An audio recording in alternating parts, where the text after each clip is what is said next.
Buenas noches, tengan todos, es una bendición poderles saludar a cada uno de ustedes. Por ahí ahorita antes de estar acá al frente respondí a algunos de los saludos. Sean todos muy bienvenidos, nos da mucho gusto poder estar reunidos de forma virtual, cada uno en sus casas, alabando al Señor, adorando al Señor, también recibiendo su palabra. Saludos a nuestros hermanos que nos ven en Argentina, en Ecuador, asimismo en Venezuela, pero sobre todo a quienes están aquí alrededor, en Nombo, en Atascocita, ¿no? ¿Dónde más? En Deer Park, Pasadena, Katy, Spring, todos los lugares alrededor en donde está dispersa esta iglesia, casa de oración, ahora mismo reunidos en nuestros hogares. Vamos a la palabra de Dios y estamos orando para que, como decía mi hermano Eusebio, pronto podamos estar ya reunidos aquí ya en este auditorio. Por ahora vamos a la palabra y el día de hoy vamos a ver el Salmo 51. Hemos estado viendo algunos de los salmos en la palabra de Dios y el Señor ha traído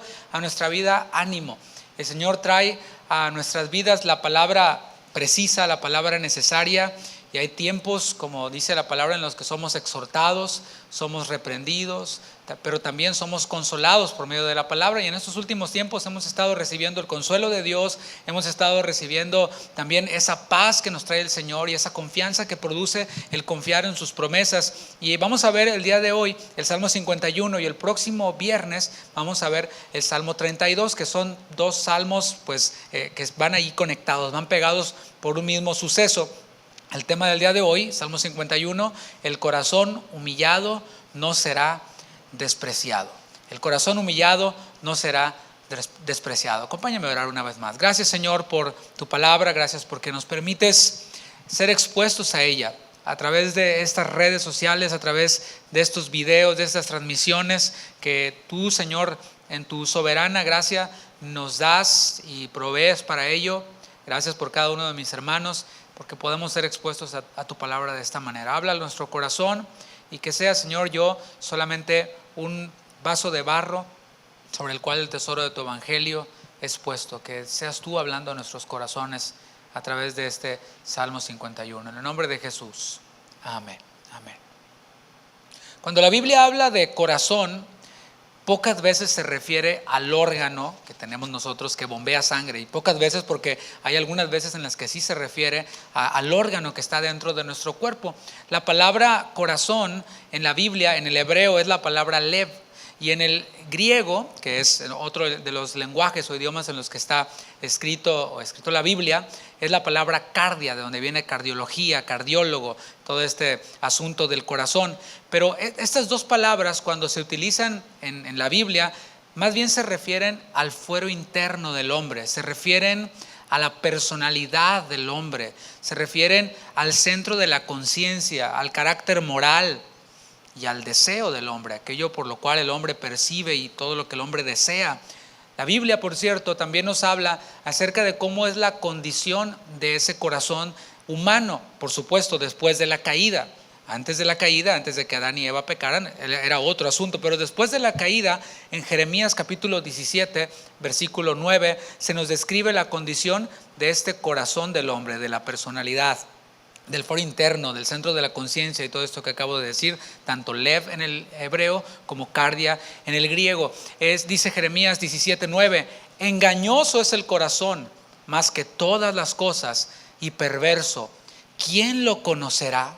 Y quizás tú has oído por ahí muchas personas quienes dicen, bueno, Dios conoce mi corazón. Sí, correcto, solo Dios, porque a veces decimos eso asumiendo que nosotros lo conocemos. Sin embargo, la palabra nos dice que nadie lo puede conocer, ni uno mismo puede conocer su propio corazón, porque es engañoso y porque es perverso. Y así empezamos ya la enseñanza, ¿no? Está rudo el asunto. Pero no estoy diciendo nada que esté fuera de este contexto bíblico, porque incluso Jesús, fue Jeremías en el Nuevo Testamento, incluso Jesús habló acerca de esta condición del hombre y él dio todavía más detalles acerca de cómo es la condición del hombre tras la caída, y eso está en Mateo capítulo 15, versículo 19.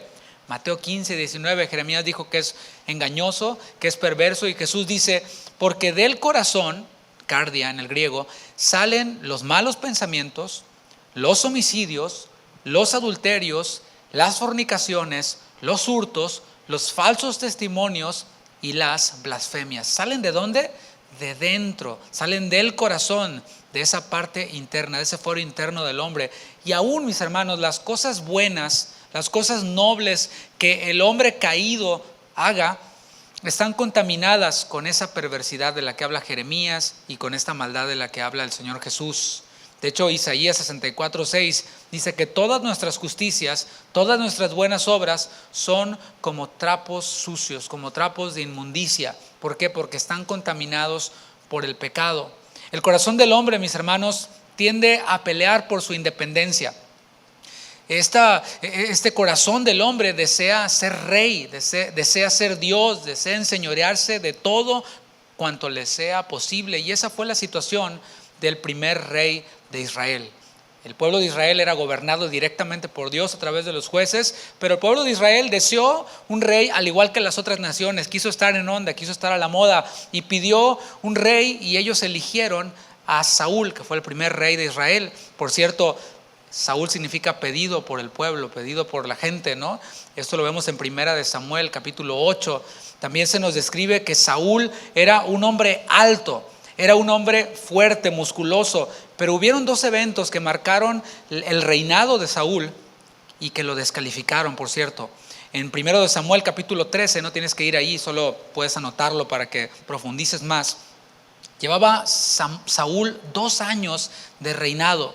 Y él tuvo una batalla contra los filisteos en Gilgal, en la que se necesitaba y se requería pedir el favor de Dios. Pero para que esto ocurriera era necesario que llegara el profeta Samuel. Sin embargo, Saúl veía la situación, veía que no llegaba Samuel y se impacientó al ver que no llegaba el profeta. Y escuchemos lo que hizo él. Dijo: me esforcé pues y ofrecí holocausto. Y tú dices, bueno, pues ¿qué tiene, no? Ofreció un holocausto y se esforzó, le echó ganas, sí, pero no le correspondía a Saúl ofrecer este holocausto. A quien le correspondía hacer esto era a Samuel, pero él se impacientó y tomó una atribución que no le correspondía. Y por esto el profeta Samuel le dijo a Saúl: locamente has hecho, no guardaste el mandamiento de Jehová tu Dios que él te había ordenado. Eso está en el versículo 13 del capítulo 13. Locamente hiciste, pero me esforcé, locamente, pero ofrecí holocausto, locamente, no te correspondía a ti. Y eso marcó el reinado de Saúl al tener apenas 2 años como rey. Pero hubo otro evento que sin duda es el más conocido del fracaso de Saúl como rey, y se encuentra en el capítulo 15 de Primera de Samuel, cuando el Señor le dio instrucciones a Saúl, instrucciones claras y precisas, porque ya había visto el Señor que tendía a hacer cosas por su propia cuenta, y así que le dio instrucciones precisas y claras. Le dijo: hiere a Amalec, no dejes nada, acaba con mujeres, con niños, con animales, y le dio así la lista específica, y Dios le dio la victoria. Dios tenía destinada la victoria para Israel y ciertamente se la dio, pero Saúl perdonó al rey y también perdonó a lo mejor del ganado. Además, después de esto, se levantó un monumento por su victoria. Era este tipo de hombre, el corazón de Saúl era de ese tipo de hombres de quienes les gusta levantarse monumentos y hablar acerca de sus grandes victorias y ponerse ahí pues una foto para el Face, ¿no? Aquí triunfando, ¿no? Cuando Samuel confrontó a Saúl, Saúl no reconoció su pecado. Cuando venía el profeta a confrontarlo, lo que hizo fue entrar a escena y decirle: bendito seas tú de Jehová, yo he cumplido la palabra de Jehová. Pero de fondo se escuchaban los balidos de las ovejas, se oían el bramido de las vacas que él había perdonado. Y tú dices: ¿cómo? O más bien el profeta decía: ¿cómo? Si Dios te dijo que destruyeras todo, ¿y por qué se oyen estos sonidos de los animales?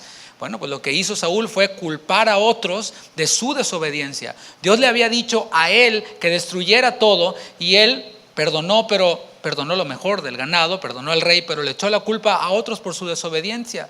Y dijo él: porque el pueblo perdonó lo mejor de las ovejas y de las vacas para sacrificarlas a Jehová tu Dios, pero lo demás sí lo destruimos. Estaba él dándole un tinte religioso a su desobediencia. Y mira, esto puede sonar un poco loco, pero a menudo tendemos a hacer eso. Nuestro corazón tiende a hacer eso, a ponerle un tinte de religiosidad a nuestra desobediencia o a nuestra obediencia parcial. Hacemos lo que nos da la gana y decimos: bueno, pero es que Dios esto y esto y eso. Y Dios conoce mi corazón, y le ponemos religiosidad al asunto. ¿Qué ocurrió con Saúl? Bueno, todos sabemos que fue desechado por Dios desde aquella vez en Gilgal, en el capítulo 13, cuando no guardó el mandamiento de Jehová. Y esto fue lo que le dijo Dios por medio del profeta Samuel, regresando al capítulo 13, versículo 14, porque esto nos va a conectar con el siguiente punto. Le dijo el profeta a Saúl: mas ahora tu reino no será duradero. Tenía 2 años reinando. Jehová se ha buscado un varón conforme a su corazón, al cual Jehová ha designado para que sea príncipe sobre su pueblo, por cuanto tú no has guardado lo que Jehová te mandó. Así que es algo serio y es algo importante que nosotros como hijos de Dios guardemos lo que el Señor nos mande y no pongamos nuestra propia opinión, porque vemos aquí a un rey desechado. Por eso Dios tenía preparado ya un joven llamado David, quien era, según el texto, conforme al corazón de Dios. Lo interno de David coincidía con el corazón de Dios. Y no vamos a hablar acerca de su victoria contra Goliat. De eso ya lo hizo el pastor Chuy el domingo de una manera magistral, ¿no? De cómo derrotó a los filisteos, de cómo derrotó a los moabitas o de cómo extendió el reino de Israel. Lo que vamos a hablar el día de hoy es sobre el corazón humilde de David, para verlo en la Escritura y ver también, aprender cómo nosotros podemos imitarlo. Y es que, mis hermanos, aún hasta el hombre más santo, aún el hombre conforme al corazón de Dios, de quien yo te estoy hablando, también pecó. Y eso puede traerte a ti, puede traerme a mí algo de tranquilidad, no para relajarnos en el pecado, sino porque aún el hombre descrito en la Biblia como conforme al corazón de Dios también pecó. Y la historia del pecado de David es relatada por el profeta Samuel en su capítulo 11 de su segundo libro. Nos dice allí en este capítulo 11 de segundo de Samuel que a David le iba todo bien.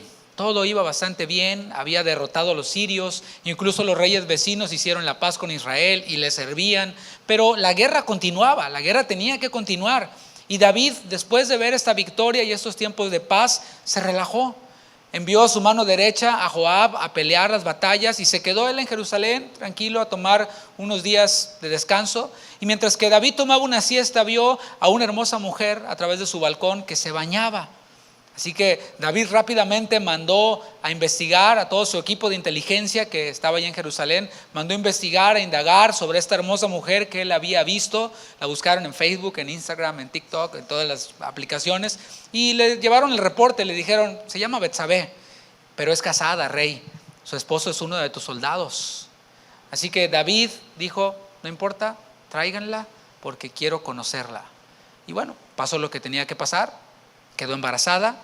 Y ahora David estaba en un gran problema. Después de estar en tiempos de paz, relajándose, ahora estaba en un problema y tenía que él mismo hacer una estrategia para solucionar, entre comillas, este problema. Ahora, en lugar de David estar armando estrategias militares con su equipo militar, decidió planear esa estrategia para borrar las evidencias de su pecado. ¿Cómo? Mandando traer al marido de esta mujer. ¿Con qué pretexto? Con el pretexto de que le diera informes. A ver, pues ven, tráemelo porque quiero que me dé informes de cómo van las cosas en la guerra.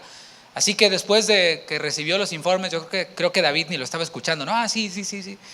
Pero tan pronto terminó, le dijo: bueno, ve a casa con tu mujer y disfrútala, ¿no? Pero Urías, como era un hombre leal, un hombre fiel al ejército, no pasó la noche con su mujer. Él dijo: ¿cómo todos los demás soldados van a estar en la guerra y yo con mi mujer? No, yo aquí me quedo. Y se rehusó a ir. Así que David entonces lo invitó a cenar, le dio unas cuantas copas hasta que se le subieran, pero ni aún así se fue con su esposa. Decidió ser leal a su ejército y ser leal a su rey. La decisión de David ahora fue más intensa, fue todavía más extrema. Lo mandó poner al frente de la guerra. El mismo Urías iba a entregar a su general la carta o el edicto en donde decía: pongan a Urías al frente de la batalla. Él mismo estaba entregando su sentencia de muerte. Ya no le importaban a David la vida de sus soldados, ya no le importaba a David el destino de su ejército o el pueblo, sino solamente tapar su pecado. Era lo que le importaba a David. Y esta tonta estrategia de guerra puso en desventaja al ejército. Pero el nuevo objetivo de David se cumplió. Un inocente murió. Un soldado fiel y leal murió. Ahora que la evidencia estaba borrada, David mandó traer a Betsabé y ahora sí, actuó como que nada pasó, la tomó por esposa, nació el hijo, pero, vamos al versículo 27 de 2 de Samuel 11. vemos esto aquí. Mas esto que David había hecho fue desagradable ante los ojos de Jehová. Todo esto que hizo David fue desagradable a los ojos de Jehová. Podía haber caído un rayo ahí mismo y hubiera tragado la tierra a David, pero no ocurrió nada. Sin embargo, ante los ojos de Dios fue desagradable. Muchos historiadores coinciden con que entre ese momento y el momento de esta confrontación que vamos a ver de parte del profeta, pasaron varios años, o pasaron varios meses, pasó un año exactamente, es lo que muchos historiadores dicen. Dios le dio una encomienda poco usual a un profeta llamado Natán. Esta encomienda era difícil, él debía de pararse delante del rey y confrontarlo. ¿Y qué hizo? Bueno, pues él la obedeció. Vemos a un profeta, un hombre designado por Dios para esta misión, yendo ante el rey y enfrentarlo. Y al estar Natán frente al rey, le habló con una parábola. Yo creo que buscaba, no voy a llegar directo y a decirle, no, vamos a hacerlo de esta forma. Y lo vemos en 2 de Samuel capítulo 12, versículos del 1 al 4. Esta es la parábola que le dijo el profeta Natán a David. Había 2 hombres en una ciudad, el uno rico y el otro pobre. El rico tenía numerosas ovejas y vacas, pero el pobre no tenía más que una sola corderita que él había comprado y criado, y que había crecido con él y con sus hijos juntamente, comiendo de su bocado y bebiendo de su vaso, durmiendo en su seno, y la tenía como a una hija. Y vino uno de camino al hombre rico, y este hombre rico no quiso tomar de sus ovejas y de sus vacas para guisar para el caminante que había venido a él, sino que tomó la oveja de aquel hombre pobre y la preparó para aquel que había venido a él.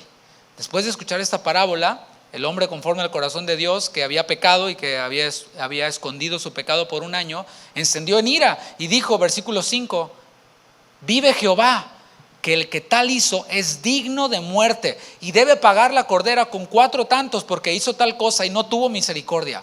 Aquí vemos a David con justicia para juzgar.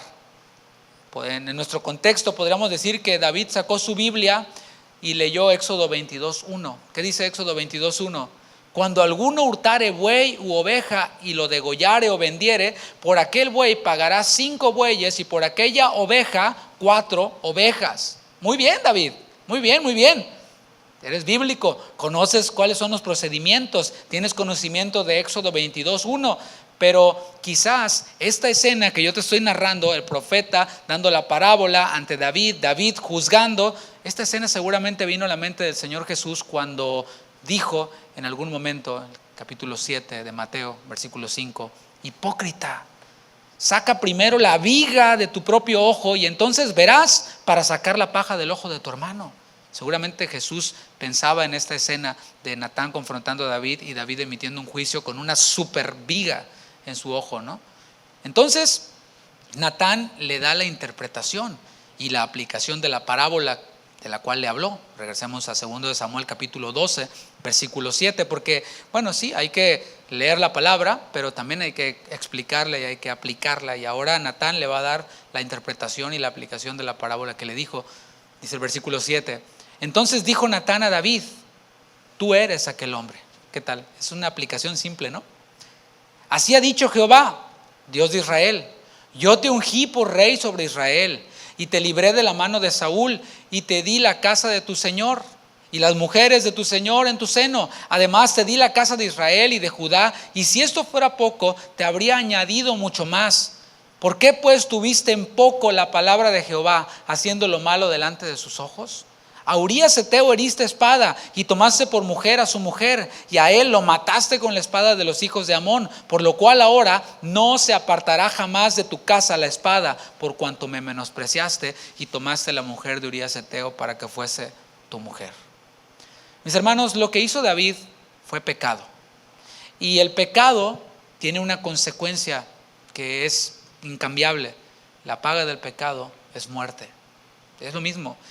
Y por favor, no te vayas a adelantar a decir, ¡ay, qué mala onda David! Porque nosotros pecamos y la paga del pecado es la muerte. Lo que hizo David fue pecado y es la misma paga para el pecado. Los pecados de David se resumen en esto, según las mismas palabras del profeta. Tuviste en poco mi palabra de parte de Dios. Me menospreciaste. Esto fue lo que le dijo por medio del profeta. Ese fue el pecado de David. Él menospreció a Dios, menospreció todo lo que Dios había puesto sobre sus manos, toda la responsabilidad y los privilegios y bendiciones que Dios había puesto sobre sus manos, lo menospreció y le importó más su propio placer, antes incluso que el mismo pueblo al que le tocaba dirigir, al que le tocaba servir y gobernar. Desde una perspectiva superficial, mis hermanos, por eso hablé un poco de Saúl al principio, desde una perspectiva superficial, el pecado de David fue peor que el de Saúl. Tú dices, pues sí, en esencia fue peor el pecado de David. ¿Qué hizo Saúl? Ofreció un holocausto antes de que llegara el profeta, perdonó lo mejor del ganado, perdonó al rey, pero David adulteró y asesinó. Tú dices, si los comparamos, el pecado fue peor el de David que el de Saúl. Sin embargo, en esencia fue lo mismo. Ambos tuvieron en poco la palabra de Jehová. Entonces, ¿qué es lo que los hace distintos? Quizás tú te preguntes. Lo que los hace distintos es precisamente el corazón. Eso es lo que los hace distintos. El corazón de Saúl, después de que fue confrontado por su pecado, se revela en 1 Samuel capítulo 15, versículo 30. Después de que el profeta Saúl lo confronta y ocurre todo esto que te narré al principio, vemos aquí el corazón de Saúl, después de ser confrontado. Y le dijo, yo he pecado. Ahí vemos a Saúl reconociendo que pecó. Pero te ruego que me honres delante de los ancianos de mi pueblo y delante de Israel y vuelvas conmigo para que adore a Jehová tu Dios. ¿Qué te parece? Aquí vemos el corazón de Saúl. Sí, yo pequé, pero, pero. Él reconocía su pecado, pero lo reconocía como un, me equivoqué.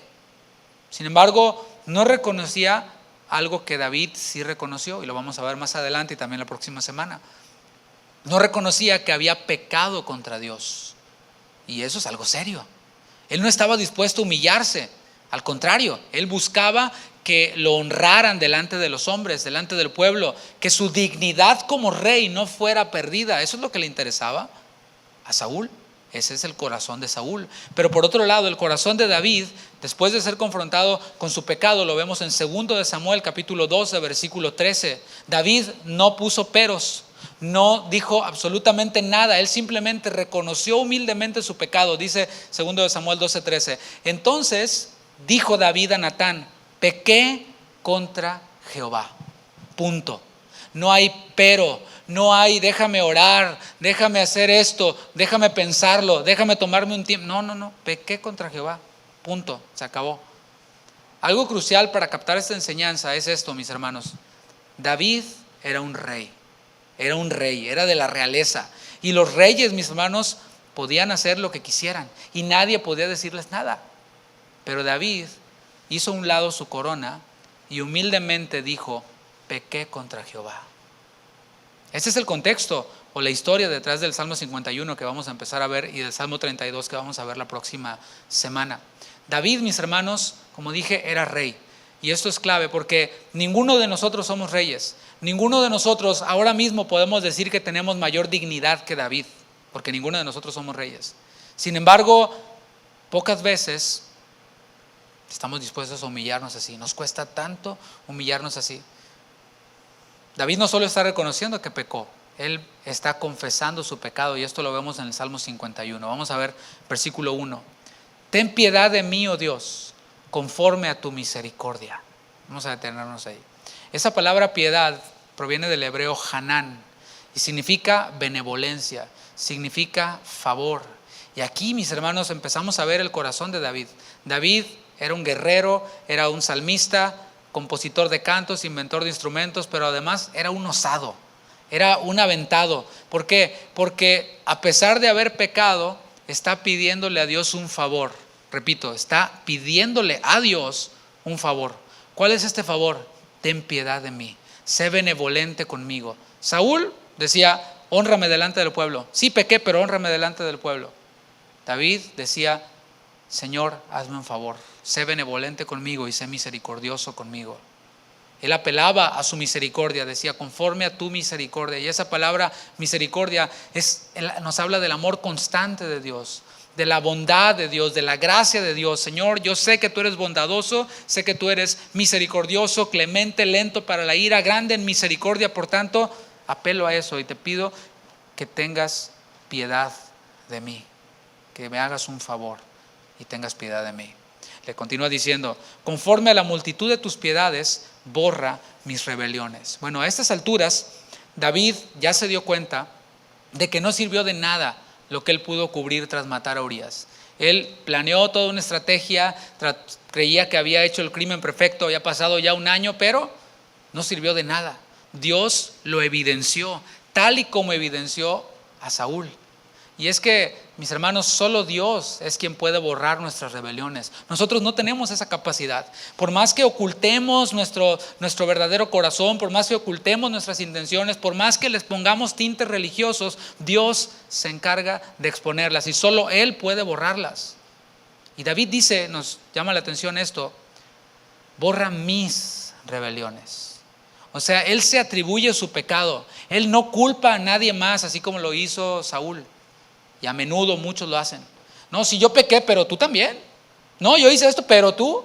O sea, él no culpó a nadie. Él dijo, Señor, borra mis rebeliones. Él reconoce que la esencia del pecado fue la rebeldía y el menosprecio a Dios. Dice el versículo 2, lávame más y más de mi maldad y límpiame de mi pecado. ¿Te fijas? A David no le interesa que su nombre sea limpiado. A él está diciendo al Señor, lávame a mí, límpiame a mí de mi pecado. ¿Te fijas cómo él está hablando de su propio pecado? Versículo 3, porque yo reconozco mis rebeliones. Yo soy un rebelde y mi pecado está siempre delante de mí. Si vamos a hablar de nosotros mismos, que sea para hablar de nuestro propio pecado y para arrepentirnos. Yo soy el pecador, yo soy el rebelde, yo soy el que necesita ser limpiado. ¿Por qué? Porque a menudo somos como David ante la parábola y nos encanta juzgar a otros y nos encanta hablar del pecado de otros sin vernos a nosotros mismos, y necesitamos recordar cada día que nuestro pecado está siempre delante de nosotros. Y esto nos va a ayudar a pensar de nosotros mismos con cordura y a no tener un más alto concepto de nosotros del que debemos de tener. El pensar y recordar que nuestro pecado está siempre delante de nosotros. Esto nos va a ayudar a no confiar en nuestra propia prudencia y a reconocer nuestra vulnerabilidad. ¿Soy vulnerable? Si yo pienso que mi pecado está siempre delante de mí, eso me va a ayudar a ser misericordioso con otros. Eso me va a ayudar a perdonar a otros cuando otros me ofenden. Ahí te va. Eso es algo bueno para meditar. ¿Por qué a veces nos cuesta tanto para perdonar a otros? Cuando nos ofenden, cuando vienen a nosotros y nos piden perdón. Porque no pensamos que nuestro pecado está siempre delante de nosotros. Porque confiamos en nuestra propia prudencia. Porque tenemos un más alto concepto de nosotros mismos que el que debemos de tener. Versículo 4. Contra ti solo he pecado y he hecho lo malo delante de tus ojos, para que seas reconocido justo en tu palabra y tenido por puro en tu juicio. La motivación de este hombre, conforme al corazón de Dios, mis hermanos, no es verse bien delante de los demás. Para nada, ya lo hemos visto hasta aquí. La intención de él es que Dios sea reconocido justo en su palabra y puro en sus juicios. Eso es lo que le importa al hombre conforme al corazón de Dios. No su nombre, no su honra, sino Dios, sus propósitos, sus juicios, su palabra. Eso era lo que le importaba a este hombre conforme al corazón de Dios. Él decía, he pecado contra los hombres, pero lo más grave es que he pecado contra Dios. Y eso se nos olvida muchas veces. Cuando nosotros pecamos contra otros, estamos pecando contra Dios. ¿Por qué? Porque esos otros han sido hechos conforme a la imagen de Dios. Y si son creyentes, han sido perdonados por Dios, han sido comprados por Cristo. Así que es bueno que pensemos en esto. Versículo 5. He aquí en maldad he sido formado y en pecado me concibió mi madre. Y mis hermanos, David no está exagerando para nada. Él tampoco está hablando como alguien quien tiene baja autoestima, como se dice. No, es que yo soy malo, soy una cucaracha. No está hablando como alguien quien tiene baja autoestima. Él está afirmando una verdad esencial para nosotros. ¿Cuál es esta verdad esencial? La verdad esencial es de que no pecamos, o quiero decir, no somos pecadores porque pecamos. Eso es verdad. No somos pecadores porque pecamos, o sea, no cuando pecamos nos hacemos pecadores. Es que pecamos porque ya somos pecadores. Por naturaleza somos pecadores. Somos descendientes de Adán. Versículo 6. He aquí, tú amas la verdad en lo íntimo y en lo secreto me has hecho comprender sabiduría. Mis hermanos, la sabiduría para Dios no es la que se adquiere en los libros. No es la que se adquiere leyendo, escuchando. Esa no es la sabiduría para Dios. La sabiduría para Dios es la que se obtiene en comunión con Él directamente. Estoy hablando de meditación directamente en la palabra. Estoy hablando de oración en lo secreto. Ahí es en donde adquirimos sabiduría. Muchas veces tomamos decisiones y son las peores decisiones y son precisamente porque no hemos estado en tiempo de comunión con Dios. En meditación personal en su palabra, en oración humilde y sencilla con Él. Y es que cuando tenemos comunión con Dios no hay apariencias que guardar. A menudo tendemos a guardar las apariencias, pero en la comunión con Dios no hay apariencias que guardar. Podemos mostrarnos ante Él tal y como somos. Eso es intimidad, eso es comunión, mostrarnos tal y como somos. Versículo 7. A ver si me ayudan ahí con el cronómetro porque si no me voy a ir hasta las 12 de la noche. Versículo 7. Purifícame con hisopo y seré limpio. Lávame y seré más blanco que la nieve. Esta palabra purifícame es la palabra jatá y tiene implícito un reconocimiento de haber errado, de haber pecado. Es decir, es reconocerse culpable y haber perdido todo derecho. Cuando somos culpables no tenemos derechos. Fíjate cómo lo estoy conectando con esa realidad de que nuestro pecado está siempre delante de nosotros. Ahora vemos que esta palabra purifícame nos habla de que hemos perdido todo derecho y cómo nos encanta exigir que se cumplan nuestros derechos. No es que yo tengo derecho, no es que yo valgo mucho y merezco respeto, no, y nos encanta andar reclamando nuestros derechos, pero aquel quien reconoce que necesita ser purificado por Dios, también reconoce que ha perdido todo derecho, al menos delante de Dios. Vemos también esta tendencia en la cristiandad del día de hoy. No, reclámale sus promesas a Dios, tú reclámaselas y Señor, tú lo prometiste y tú me lo vas a dar. No, aquel quien se reconoce pecador y necesitado de purificación de parte de Dios, reconoce que es culpable y que ha perdido todo derecho y sobre todo cuando hemos pecado deliberadamente. Lo que busca el humilde es restauración en vez de apariencias. Y vuelvo con Saúl. A Saúl le importaban las apariencias, le importaba verse bien, sin importar a quién embarrar, al pueblo, a quien fuera. El humilde no exalta sus purezas, o sea, sus virtudes. El humilde no hace eso. Y lo vemos en esa parábola de Jesús, del fariseo y el publicano. El humilde no exalta y dice, no, yo hago esto y yo hago aquello y saca todo su currículum y dice, yo soy lo máximo, yo he hecho esto, yo he hecho aquello, yo bla, bla, bla, yo.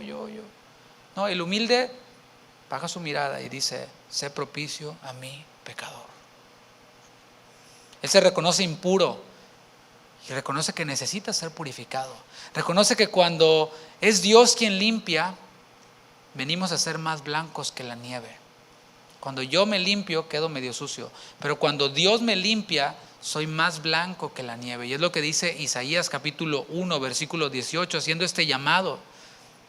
Isaías 1:18 dice, venid luego, dice Jehová, y estemos a cuenta. Si vuestros pecados fueren como la grana, aquí está, como la nieve serán emblanquecidos. Si fueren rojos como el carmesí, escandalosos, vendrán a ser como blanca lana. Pero esto es cuando venimos delante de Dios en humildad, como lo hizo David, cuando confesamos nuestro pecado, cuando no exigimos ningún tipo de derecho, es cuando podemos decir, el Señor emblanquecerá mi vida. El Señor me emblanquecerá como blanca lana. Versículo 8. Aquí vamos a empezar a ver la restauración. Porque recibimos el perdón de Dios para ser restaurados. No se trata de vivir en una vida de, ay, sí, yo soy una cucaracha. No. Estamos hablando de pensar con cordura, como dice la palabra, conforme a la medida de la fe. De reconocernos ante Dios, sí, claro. como pecadores, y cuando pecamos deliberadamente, reconocer que hemos pecado contra Dios, asumir nuestra responsabilidad, pero pensar que no se trata de vivir allí aplastado en el dolor del pecado, sino que el Señor nos lleva al arrepentimiento, nos habla su palabra para que nos arrepintamos y que podamos entonces ser restaurados. Y aquí el versículo 8 en adelante nos habla de esta restauración. Dice: hazme oír gozo y alegría, y se recrearán los huesos que has abatido. Hay personas quienes pecan y nunca reciben el perdón de Dios. Nunca reciben el perdón de Dios. Ahí está disponible, pero nunca lo reciben. No, es que yo pequé horrible. Bueno, arrepiéntete, confiesa tu pecado. No, pero es que Dios no me va a perdonar. Dios perdona. No, pero y eso, mis hermanos, es también soberbia. Es también pensar que nuestro pecado sobrepasa la gracia de Dios, sobrepasa el poder de Dios, sobrepasa la misericordia de Dios.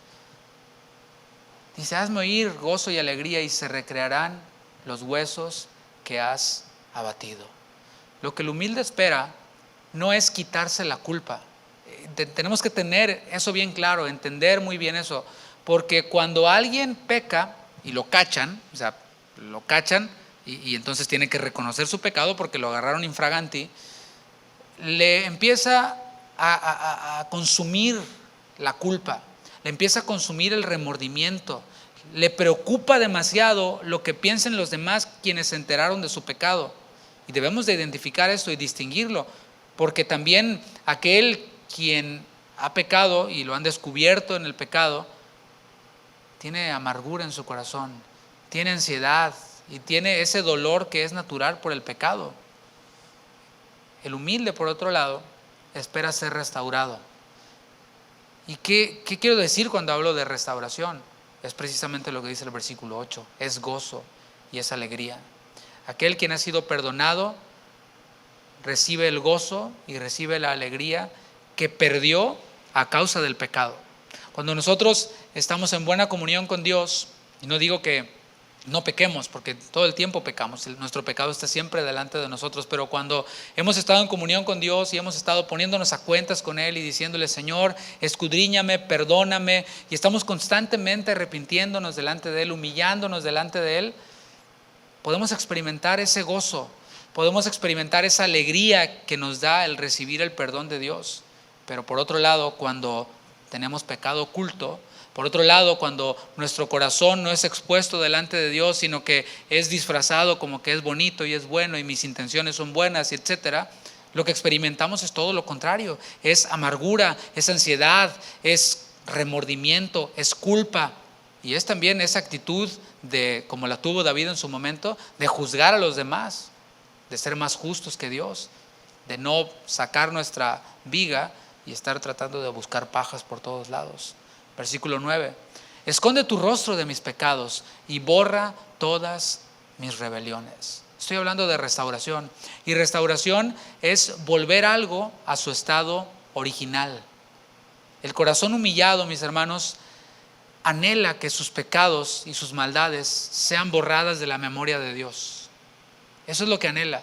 No anhela que su reputación sea levantada, sino anhela que sus maldades, sus pecados, sus rebeliones desaparezcan del historial de Dios. ¿Y qué crees? Dios responde a esa petición. El problema es de que nosotros a veces tenemos peticiones equivocadas y andamos pidiendo cosas y andamos pidiendo asuntos que Dios no lo dice en su palabra. Pero cuando alineamos nuestras peticiones con la voluntad de Dios, el Señor responde. Cuando le decimos: Señor, borra de tu historial mis rebeliones, borra de tu historial mis pecados, esos que había ocultado y que ahora tu palabra me están revelando, bórralos, Señor. El Señor responde y dice en Isaías 43:25: yo, dice el Señor, soy el que borro tus rebeliones. Y lo hago, dice el Señor, por amor de mí mismo. Y no me acordaré de tus pecados. El Señor cumple sus promesas. El problema es de que nosotros a veces reclamamos promesas que Dios no prometió. No, yo reclamo las promesas de Dios, una casa y un carro del año y esto y todo. Este asunto solamente terrenal y pasajero. Y ahí está la gente duro y duro y duro y duro, y yo reclamo y no llega nada, y después no, ya me decepcioné de Dios y me voy. Pero el Señor nos da esta promesa aquí, dice: por amor de mí mismo, juré por mí mismo, O sea, el Señor dice, no hay falla aquí, no va a haber marcha atrás, no va a haber un cambio aquí, no va a variar el asunto. Por amor de mí mismo, no me acordaré de tus pecados y borraré tus rebeliones. ¿Estamos pidiéndole eso a Dios? Cuando pecamos, cuando somos expuestos por medio de la palabra con nuestro pecado, tenemos esta actitud de decirle, Señor, borra mis rebeliones. Pues si la tenemos, tengo la buena noticia para ti de que el Señor responde a esa oración, cumple y honra esa promesa. Veamos qué continúa diciendo el hombre conforme a su corazón, al corazón de Dios. Crea en mí, oh Dios, un corazón limpio. Esta es la petición de David. ¿Era un hombre conforme al corazón de Dios? Sí, pero no confiaba en eso. No decía, no, pues es que yo soy el hombre conforme al corazón de Dios y bueno, pues ni modo. No. Él reconocía que su corazón, conforme al de Dios, necesitaba ser limpiado, porque nosotros no somos Dios. Somos semejantes a Dios, somos hijos de Dios, pero no somos Dios. Solo Él es santo, santo, santo, solo Él no peca. Nosotros pecamos. Y aquí está hablando de algo esencial. David reconoce que su corazón está contaminado por el pecado. Y pocos, mis hermanos, están dispuestos a hacer eso. Pocos están dispuestos a reconocer que su corazón, que mi corazón está contaminado por el pecado. Y no olvidemos que David era el rey, o sea, no olvidemos quién está hablando. El rey está diciendo, mi corazón está contaminado por el pecado. Yo he pecado y mi corazón está manchado. Reconocer que nuestro corazón es engañoso y es perverso, mis hermanos, fue el paso inicial para la salvación. Repito, reconocer que nuestro corazón es engañoso y es perverso es el paso inicial para la salvación. Y estoy hablando del Evangelio ahora. A lo mejor alguien nos está viendo quien nunca había oído el Evangelio. Pues tengo que decirte, no se trata de que Dios te ama, no se trata de que ven a la iglesia, no se trata de que escúchate este cassette o me escuché muy retro, ¿verdad? Esta predicación, qué sé yo. ¿Se trata de qué? Se trata de reconocer que nuestro corazón está contaminado por el pecado, porque a menudo el hombre que no conoce a Dios dice, no, yo no soy tan malo.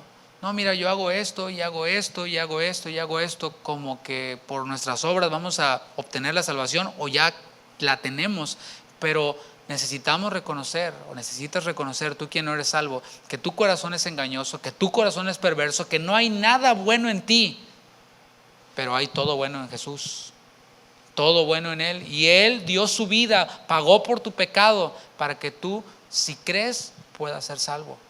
Es el primer paso entonces para la salvación, el reconocer la condición de nuestro corazón, que es engañoso y que es perverso. Y entonces cuando nosotros confiamos en lo que Cristo ya hizo, el Señor nos da un corazón nuevo. Vamos a Ezequiel capítulo 36, versículo 26. Ezequiel 36, 26.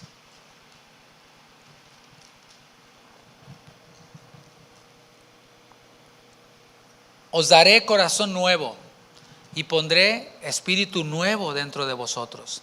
Y quitaré de vuestra carne el corazón de piedra. Ahí está el corazón que teníamos engañoso. Y os daré un corazón de carne, un corazón nuevo, un corazón tierno y receptivo, como dice en otra versión, este mismo Ezequiel 36, 26.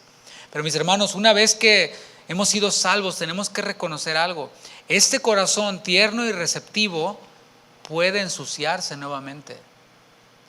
Por lo tanto, debemos de entregárselo a Dios muy a menudo, todos los días. ¿Para qué? Para que el Señor lo escudriñe, para que el Señor lo limpie. Cuando nos sentimos mal, vamos al médico para que nos haga análisis, para que nos saque la sangre y nos den los resultados. Nos escudriñan nuestra sangre, escudriñan nuestra salud y nos dan un resultado. Y al recibir el resultado, si no es tan favorable, nos dan un tratamiento y nos dicen, pues aliméntate de esta forma, cambia estos hábitos, tómate este medicamento. Bueno, más o menos lo mismo es lo que hacemos con nuestro nuevo corazón. El Señor les dijo a sus discípulos, el que ha sido limpio ya no necesita lavarse todo completo. O sea, no es que el Señor nos va a estar dando corazones nuevos cada que los ensuciemos. No, aquel, dice el Señor, les dijo a sus discípulos, quien ha sido limpio no se necesita bañar todo, sino que solamente debe de lavarse sus pies, debe de lavarse sus manos. Esto nos habla de qué, de nuestras obras, de nuestros caminos, de lo interno en nosotros. Porque puede que nuestras manos estén limpias y nuestros pies estén limpios, pero ¿cómo está nuestro corazón? Nosotros mismos no lo sabemos. Por eso debemos de llevarlo ante Dios, entregárselo a Él, para que Él haga ese scan, para que Él lo analice, para que Él lo verifique y nos dé a nosotros el veredicto. Y así nosotros se lo regresamos y le decimos: Señor, ahora límpialo. Ya me mostraste cómo estaba la condición, ahora límpialo, Señor. Salmo 139, 23, dice el salmista: examíname, oh Dios, examíname y conoce mi corazón. ¿Te fijas? Por ningún lado en la Biblia vemos a alguien diciendo: ay, Señor, mi corazón es bien bueno, tú conoces mi corazón. Y eso lo escuchamos mucho. Personas quienes tienen una actitud pésima, una vida pésima y rebelde, pero dicen: Dios conoce mi corazón. Pues sí, ¿tú lo conoces? Ese es el asunto. Parece que no. Pero dice: conoce mi corazón, pruébame y conoce mis pensamientos y ve si hay en mí camino de perversidad y guíame en el camino eterno. Nosotros necesitamos constantemente la guía de Dios, el examen de Dios, la prueba de Dios sobre nuestro corazón y nuestros pensamientos, para que entonces Él nos diga por dónde debemos de darle, por dónde debemos de andar. Versículo 11 del mismo Salmo 51, en donde estamos: no me eches de delante de ti y no quites de mí tu Santo Espíritu. Aquí vemos algo que se tiene que explicar, y es que en el Antiguo Testamento el Espíritu Santo posaba temporalmente sobre los hombres. Venía temporalmente y les daba poder para enfrentar alguna misión. A los reyes, sobre profetas, venía el Espíritu Santo y los capacitaba para la obra que el Señor les había encomendado. Después se iba. Sin embargo, en el Nuevo Testamento, nosotros, después de que el Señor ascendió a los cielos, descendió el Espíritu Santo en Hechos capítulo 2. A partir de allí, mis hermanos, estamos ya en esta dispensación de la gracia, y ahora el Espíritu Santo mora en nosotros. Ya no viene temporalmente, nos capacita para hacer algo y se va. Ahora el Espíritu Santo habita, mora en nosotros los creyentes, y dice su palabra que hemos sido sellados con las arras del Espíritu. Él está en nosotros, Él mora en nosotros. Y el principio que podemos extraer y aplicarlo a nuestro contexto, este versículo 11, es este: David reconocía que en esencia había pecado igual que Saúl. Fíjate en esto. En esencia él decía: yo he pecado, al igual que Saúl. O sea, entre Saúl y yo no hay diferencia. Igual menospreciamos la palabra de Dios, nos rebelamos contra Dios. ¿Qué pasó con Saúl? Es la pregunta. Fue desechado. Así que ese es el principio. David entendía que si Dios lo desechaba, así como desechó a Saúl, hubiera sido justo. Este es el principio que extraemos aquí. Hasta ese punto David está reconociendo su pecado. Está diciendo: Saúl fue desechado porque menospreció la palabra de Dios. Yo menosprecié la palabra de Dios con otras acciones, pero si Dios me desecha, es justo. Dios va a ser justo, así como hizo justicia con Saúl. Si lo hace conmigo, sería justo y no hay queja alguna. ¿Te fijas cómo es el hombre conforme al corazón de Dios? Sin embargo, este hombre conforme al corazón de Dios está clamando por misericordia. Desde el principio lo hemos visto. Está clamando por esa misericordia. Y es que hoy en día, esto que yo dije de que el Espíritu Santo mora en nosotros, no se va y viene, no se va y viene, muchos toman esto como una licencia para pecar y dicen: bueno, al fin que el Espíritu siempre está en mí, pues le voy a dar vuelo a la hilacha, lo voy a contristar un ratito y al rato me arrepiento y todo va a estar bien. Y convierten en libertinaje la gracia de Dios. Pero esto, mis hermanos, no ocurriría si en realidad tomáramos en cuenta que cada pecado, escucha esto, cada pecado que nosotros cometemos costó la sangre de Cristo en la cruz del Calvario. Si nosotros meditáramos en la cruz y cómo el Señor derramó su sangre por nosotros y por cada pecado, creo que no tomaríamos esta actitud, o no tomarían esta actitud muchos quienes dicen: al fin que salvo siempre salvo, y vamos a darle vuelo a la hilacha, vamos a darle gusto a la carne porque somos salvos, siempre salvos, y el Espíritu mora en nosotros y no se va. Pero yo preguntaría: ¿alguien con esa teología, porque es una teología que se ha desarrollado, alguien con esa teología realmente habrá estado frente a la cruz? ¿Realmente habrá meditado en esa sangre que el Señor derramó por nuestros pecados? La cruz no es algo romántico. La cruz no es algo, ay pobrecito, ay qué bonito, o algo de Semana Santa. La cruz fue en donde el Señor ejecutó la justicia sobre su Hijo Santo. Eso es lo que es la cruz, es lo que la cruz representa para nosotros.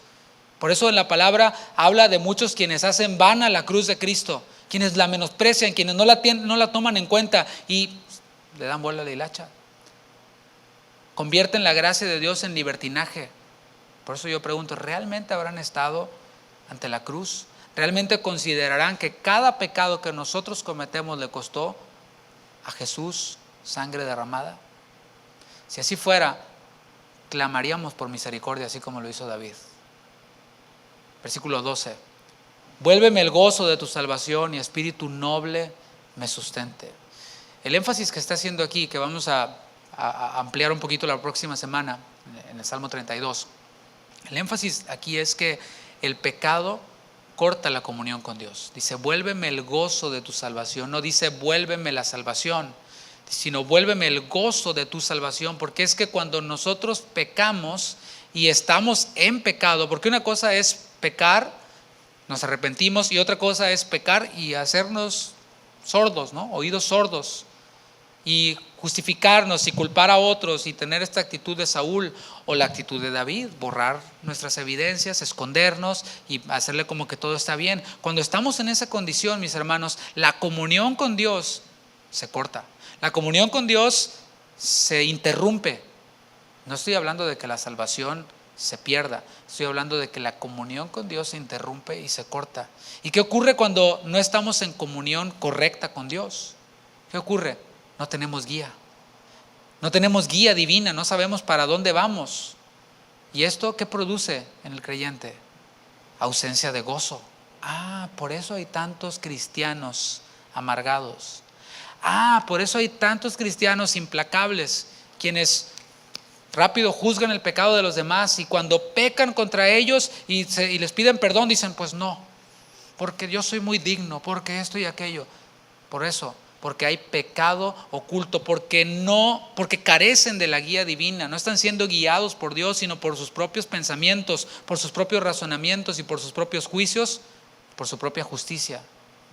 Por eso hay cristianos amargados, por eso hay cristianos desesperanzados, por eso, mis hermanos, hay cristianos quienes su vida es destrucción total, porque no hay comunión con Dios a causa del pecado oculto. La vida cristiana, mis hermanos, comienza con eso que te dije, recibir el perdón de nuestros pecados. Por eso cantamos, gracias Señor por tus palabras de amor. Gracias Señor porque has perdonado todo lo que soy, no lo que fui y lo que soy. Sigues perdonando, sigues siendo amplio en misericordia. Aunque el Señor nos ve como obra terminada, seguimos en este cuerpo de muerte, seguimos siendo necesitados de la gracia de Dios, seguimos siendo vulnerables a pecar, así como David. Seguimos siendo vulnerables a ocultar nuestro pecado, así como Saúl y como David también. Y ahora, a partir del versículo 13, vimos la restauración anteriormente, ahora vemos el compromiso, porque dije que la vida cristiana comienza con recibir el perdón de nuestros pecados, pero nos introduce a una novedad de vida en donde hay un propósito de parte de Dios. ¿Cuál es este propósito? ¿Cuál es la voluntad de Dios? Poniéndolo en esa palabra o en esa frase bíblica 100%, es ser santificados. Esa es la voluntad de Dios. Este es el proceso de restauración que dura toda la vida, esta santificación de ir cada vez amando más lo que Dios ama y de ir aborreciendo más lo que Dios aborrece, cada vez más, cada vez más, cada vez más. Y quizás tropecemos y pecamos, pero nos levantamos, nos arrepentimos, confesamos nuestro pecado y seguimos adelante con gozo y alegría, disfrutando del perdón de Dios, siendo santificados, creciendo y creciendo. De eso se trata. A esto nos introduce el perdón de pecados. Y mientras tanto, cumplimos con un propósito. Uno es la santificación, pero no solamente me la paso siendo santificado. Parte de la santificación es el propósito que Dios tiene para nosotros como discípulos, como hijos suyos. Y está en el versículo 13. Entonces, y entonces viene hasta el versículo 13. Por favor, subraya eso. Propósito viene después de experimentar una vida de humildad. No hay ministerio, no hay propósito si no hay una vida de humildad que comenzó con reconocer que mi corazón es perverso, que mi corazón es engañoso, y pedirle al Señor: Señor, dame un corazón nuevo, y vivir en este proceso de renovación de nuestro entendimiento, de renovación en el Espíritu cada día. Entonces, versículo 13, viene el ministerio. Enseñaré a los transgresores tus caminos, y los pecadores se convertirán a ti. El problema es que muchos quieren saltarse del 1 al 12. Se quieren saltar el primeramente confesar el pecado, se quieren saltar la restauración y quieren irse directo al propósito, quieren irse directo al ministerio, quieren enseñar, quieren ser líderes, quieren ser diáconos, quieren ser obispos, pero no han pasado por versículo 1 al 12.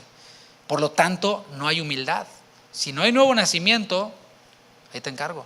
Pero si hubo un nuevo nacimiento y no ha habido un proceso de restauración que no depende del pastor, que no depende de la iglesia local, aunque nosotros proveemos estas herramientas, pero si nosotros ponemos el agua y viene el animal y no bebe, perdón la analogía, ¿qué podemos hacer?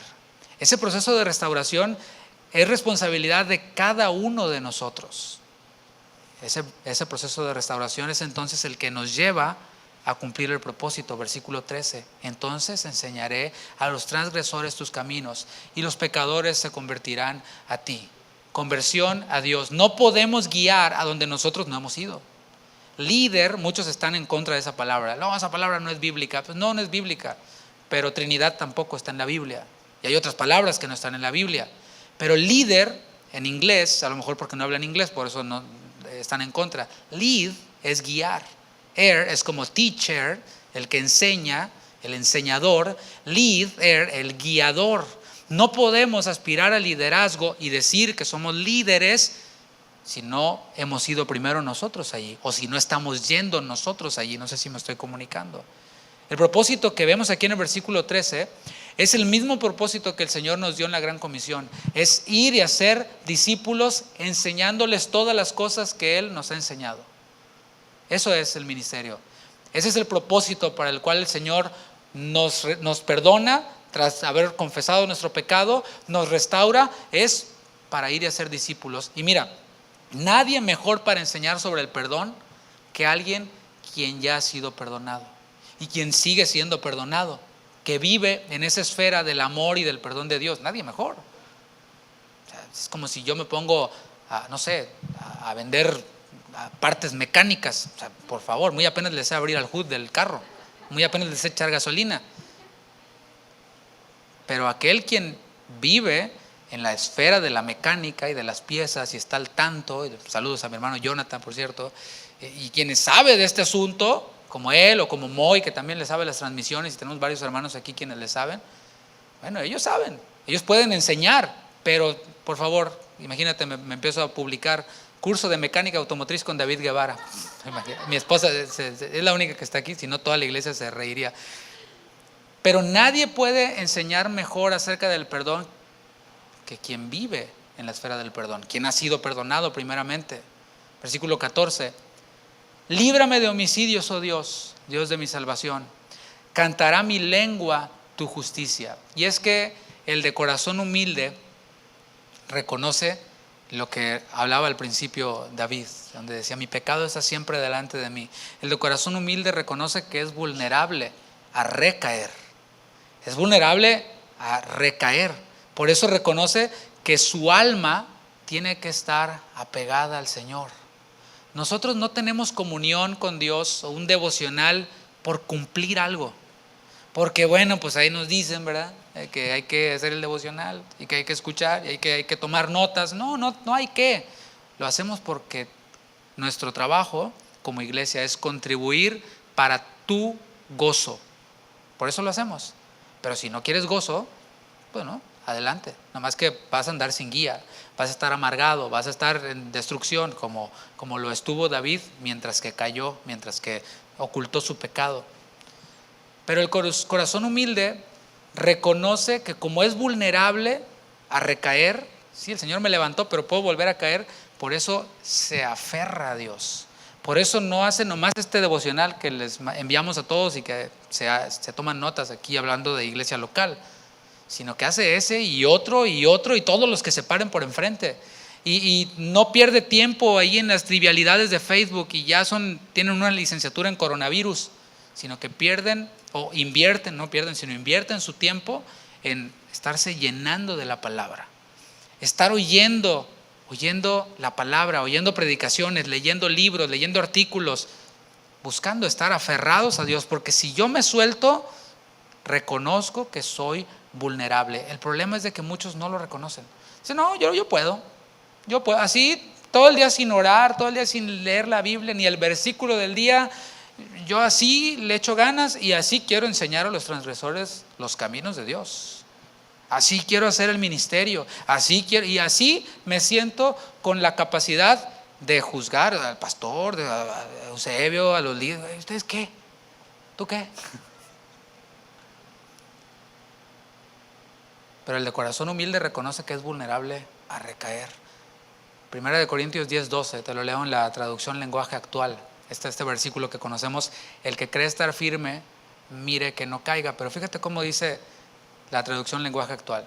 Por eso, que nadie se sienta seguro de que no va a pecar. Que nadie se sienta seguro de que no va a pecar. Pues puede ser el primero en hacerlo. David se sentía seguro de que no iba a pecar. Se sentía tranquilo. Por eso, mientras que todo el ejército estaba batallando, él estaba descansando. Él estaba facebookeando, pero verdad, mira, ahí está Betsabé y pum, fue el primero en caer.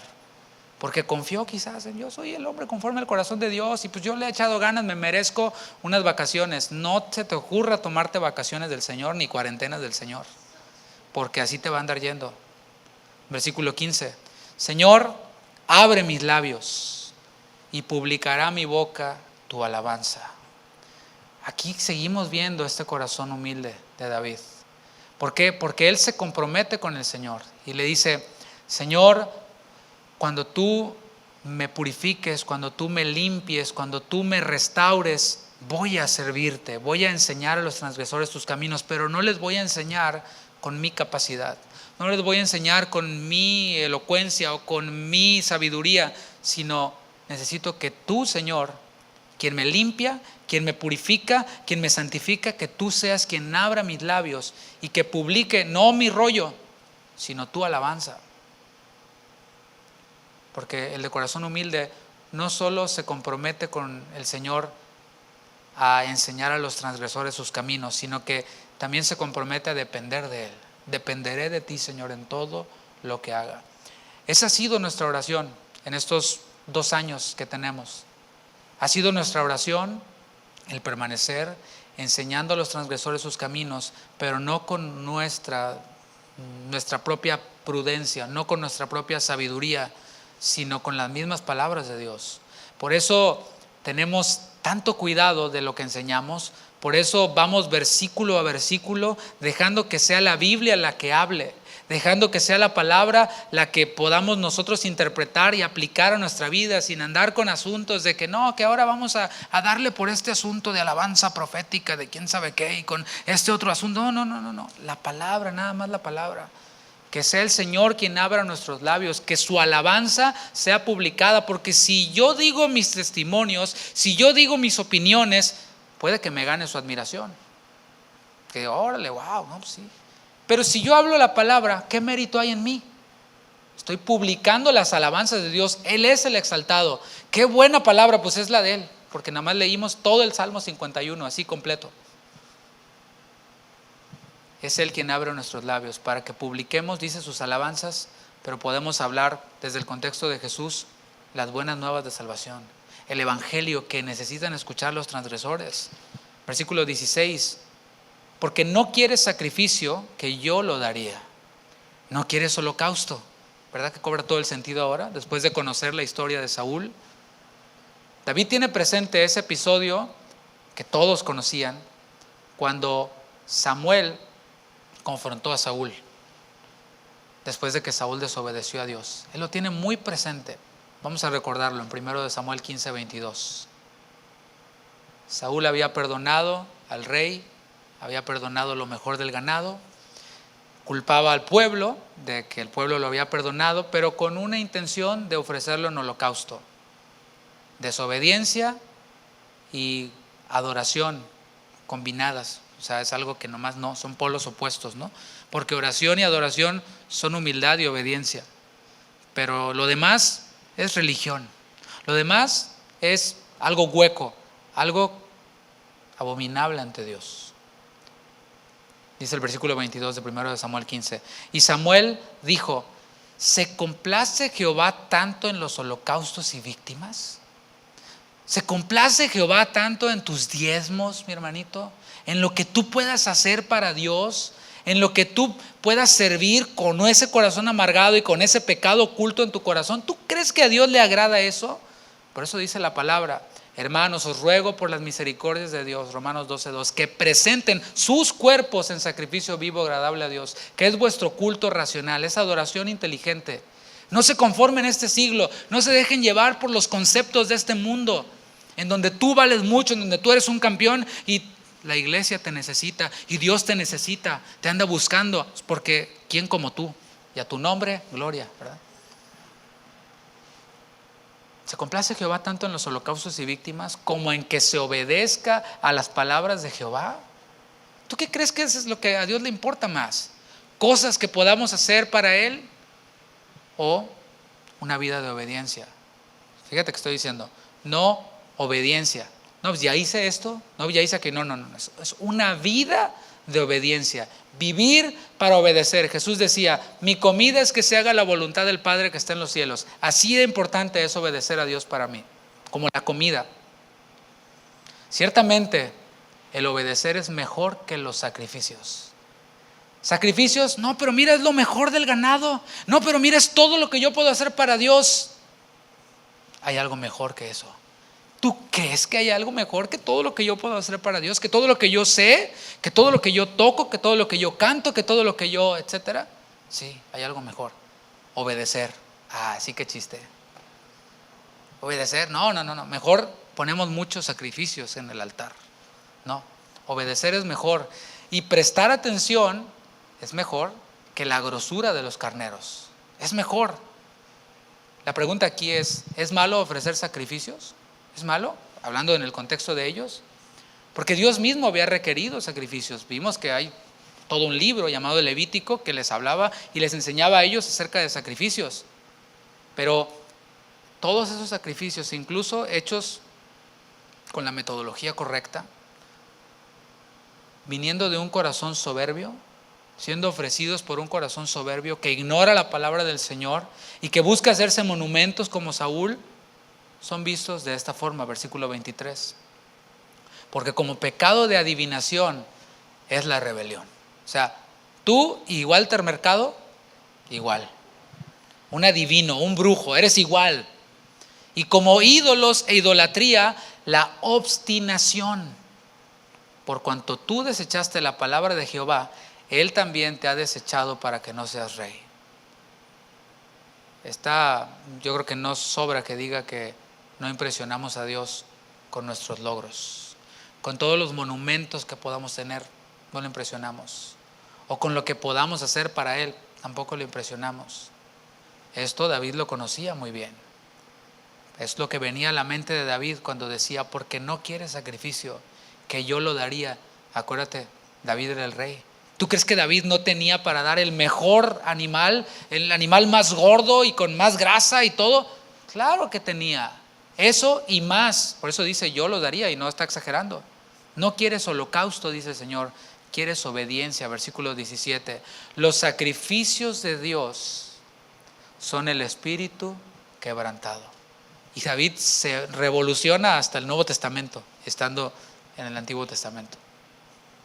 Los sacrificios de Dios son el espíritu quebrantado. Al corazón contrito y humillado no despreciarás tú, oh Dios.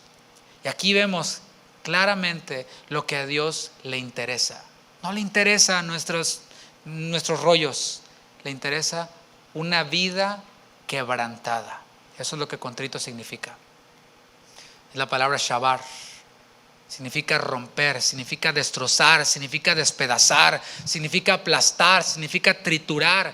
Eso es lo que le interesa a Dios, que nosotros mismos nos trituremos delante de Él. Señor, mira, aquí está todo lo que puedo hacer por ti.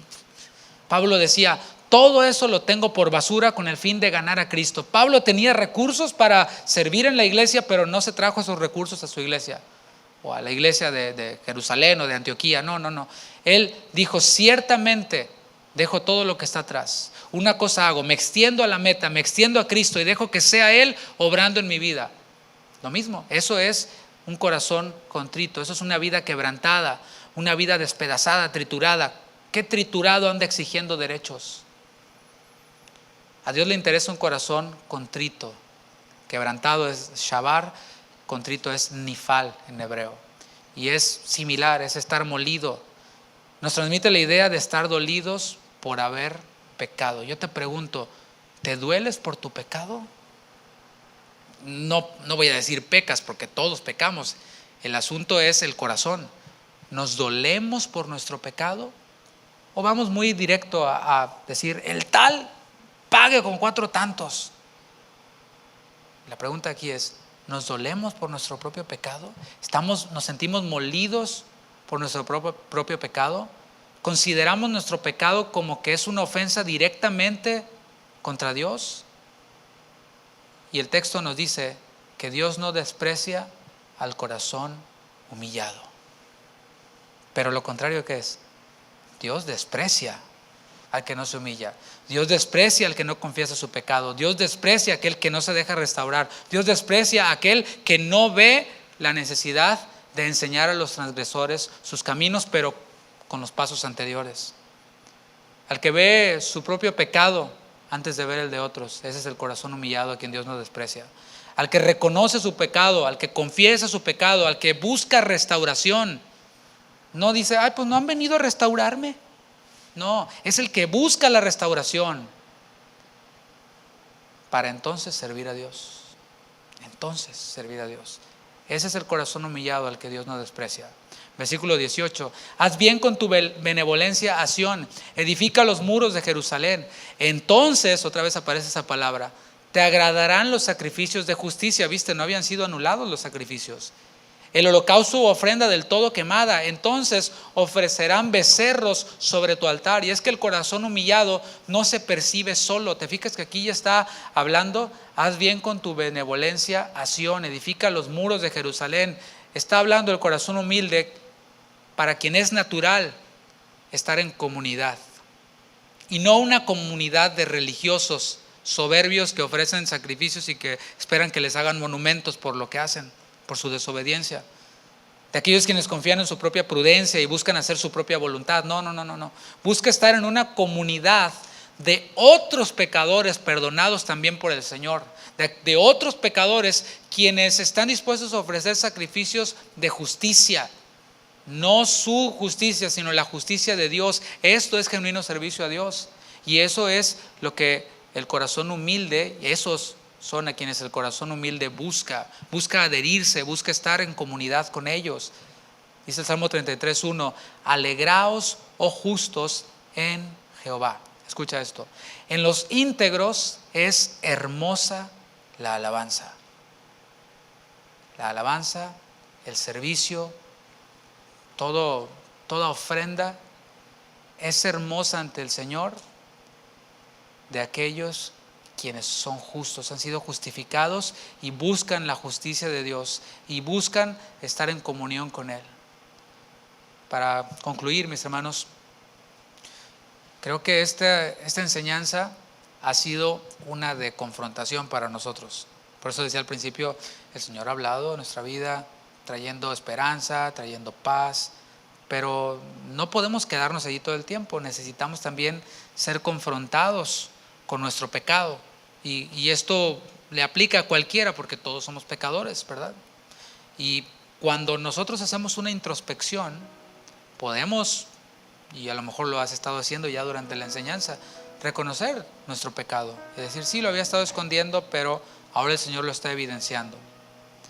Dios está mandando a través de esta enseñanza, así como mandó a Samuel con Saúl, así como mandó a Natán con David. Dios nos está mandando nuestro Samuel o nuestro Natán, depende cuál seas, ¿no? Si reaccionas como Saúl ante Samuel, o si reaccionamos como David ante Natán. No pretendamos, mis hermanos, ser aceptados por Dios si nos conducimos como Saúl. No pretendamos.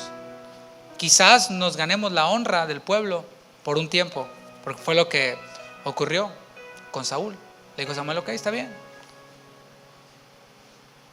Pero sabía él que ya el reino le había sido quitado. Si nosotros pretendemos conducirnos como Saúl, tampoco pretendamos ser aceptados por Dios. ¿Por qué? Porque el corazón humillado no será despreciado. Dice la palabra que Dios resiste al soberbio, pero da gracia al humilde. Y esos son los hombres conforme al corazón de Dios. Quizás tú te preguntabas o decías: no, solo David fue un hombre conforme al corazón de Dios. Tú y yo somos conforme al corazón de Dios si vivimos en humildad, si vivimos quebrantados, si vivimos despedazados y destrozados ante Dios, si despedazamos nuestras propias justicias delante de Dios y delante de otros, y decimos: yo soy tan pecador como tú. Pablo decía: al Señor le plació salvar a los pecadores, de los cuales yo soy el primero. El problema es de que esos corazones a los que Dios desecha son aquellos quienes no se ven como los primeros, sino como que son los que se borran de la lista estando allí. Vamos a orar. Señor, gracias. Gracias por tu palabra, gracias porque en ella nos revelas que no desprecias a este corazón destrozado, a este corazón contrito, inhabilitado por sus propias fuerzas para justificarse delante de ti. Tú, Señor, no desprecias a esos, sino que los abrazas y borras sus pecados y cumples esta promesa que dice: no me acordaré más de vuestros pecados por amor de mí mismo. Y Señor, venimos delante de ti confesando nuestros pecados, pidiéndote que nos restaures, que nos hagas oír gozo y alegría, que puedas recrear nuestros huesos nuevamente. No queremos estar abatidos, porque mientras que callamos nuestro pecado, nuestros huesos envejecen, nuestra amargura nos destroza y destroza a todos aquellos quienes están a nuestro alrededor. Señor, yo sé que estás purificando a tu iglesia, yo sé que estás limpiando tu iglesia y que buscas, Señor, a un pueblo que se humille. Queremos ser nosotros ese pueblo que se humilla, ese pueblo que busca ser restaurado por ti, ese pueblo que clama porque escondas tu rostro de sus pecados, ese pueblo que busca que sus maldades sean borradas. Así borra nuestras maldades, Señor. No queremos solamente quitarnos el remordimiento, la culpa, la incomodidad. Queremos, Señor, que crees en nosotros un corazón puro ante ti. Dile, Señor.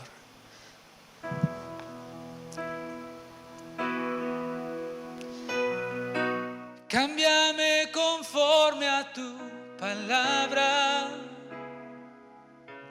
y límpiame de toda iniquidad, porque yo reconozco mis rebeliones y mi pecado delante de mí está. Que pueda darte a ti toda la gloria en cada paso de mi caminar. Alumbra con la luz de tu palabra. Enséñame a hacer tu voluntad.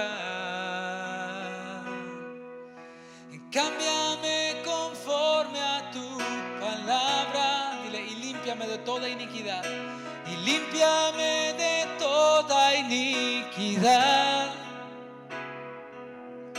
porque yo reconozco mis rebeliones y mi pecado delante de mí está. Que pueda darte a ti toda la gloria en cada paso de mi caminar. Alumbra con la luz de tu palabra. Enséñame a hacer tu voluntad. Dile, alumbra con la luz de tu palabra. Alumbra con la luz de tu palabra. Enséñame a hacer tu voluntad. La última vez, alumbra, alumbra con la luz de tu palabra. Enséñame a hacer tu voluntad. Eso anhelamos, Señor. Aprender cada día a hacer tu voluntad.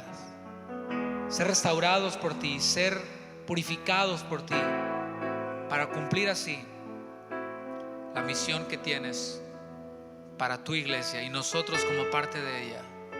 Gracias, Señor, porque tú en estos 2 años continúas hablando a nuestras vidas, continúas mostrándonos tu amor al hablarnos acerca de esta dicha del perdón que viene al confesar nuestro pecado y al arrepentirnos.